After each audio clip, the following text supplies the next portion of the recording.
Pour vous parler de la réduction du bruit dans Camera Raw, j'ai utilisé une autre photo puisque la précédente ne comportait pas beaucoup de grains, donc c'était pas très visible. Celle-ci est un peu mieux si on zoome un petit peu.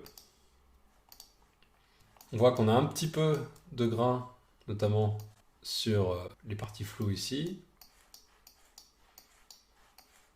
Un petit peu en bas également. Un petit peu dans les ombres ici. Et puis du bruit de la couleur, on en a légèrement également, mais beaucoup moins que sur une version JPEG. Sachez que généralement le grain, donc le bruit de la luminance, est plus visible sur le RAW. Ça c'est tout simplement parce qu'on n'a pas eu de lissage, de traitement qui a été appliqué, et c'est à nous de le faire manuellement ou en série, sur une série de photos, via différents outils. Bien. On va mettre un affichage avant-après, donc pour l'instant ça va être identique, si ce n'est en termes de détails et de réglage, puisque là j'ai fait un petit réglage auto avant de lancer la vidéo. Ok. Et on va voir maintenant la réduction du bruit. Bah, on connaît un petit peu maintenant. Réduction du bruit de la luminance, ça va venir lisser le grain photographique. Donc là on le voit un petit peu si on observe bien. Je reste appuyé sur Alt pour visualiser en noir et blanc, ça c'est toujours quelque chose qui me tient à cœur puisque c'est quand même plus pratique. Voilà, donc là j'ai atténué le bruit. Je pourrais aller chercher des zones où il y en a plus sur l'original.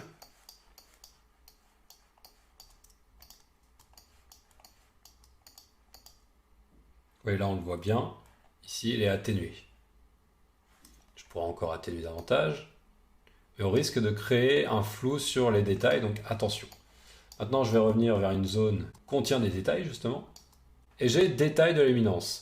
Ça permet tout simplement d'essayer de récupérer des détails de contour et ou de texture sur les zones qui viennent d'être lissées. Donc si je réduis, je vais faire un aspect qui va être de plus en plus flou, pourquoi pas.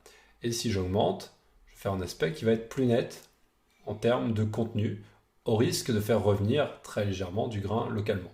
Donc là, ça va être à vous de faire évidemment le réglage. Je reste toujours appuyé sur Alt quand j'utilise ces curseurs parce que ça me permet de mieux visualiser ce que je fais.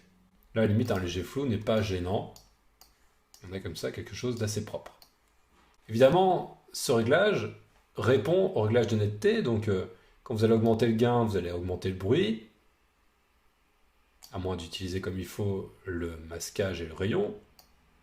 Et donc, ces deux réglages, ces deux sections se répondent. Utilisez-les en écho pour bien affiner le résultat. Ensuite, on a ici la correction du bruit de la couleur. Je vous l'ai dit, c'est des petits paquets qu'on voit plus sur le JPEG. Mais là, on le voit un petit peu aussi. On a un peu de bruit de la couleur sur les contours. On va voir si on arrive à s'en débarrasser. Là, évidemment, on n'a pas de prévisualisation noir et blanc puisqu'on traite la couleur.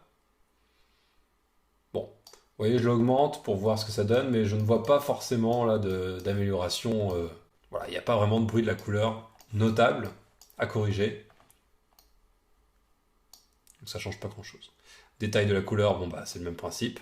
Et ensuite vous avez lissage des couleurs. Permet d'éviter les petites poussées d'imperfections chromatiques dans certaines zones, mais là encore une fois c'est pas probant sur mon exemple.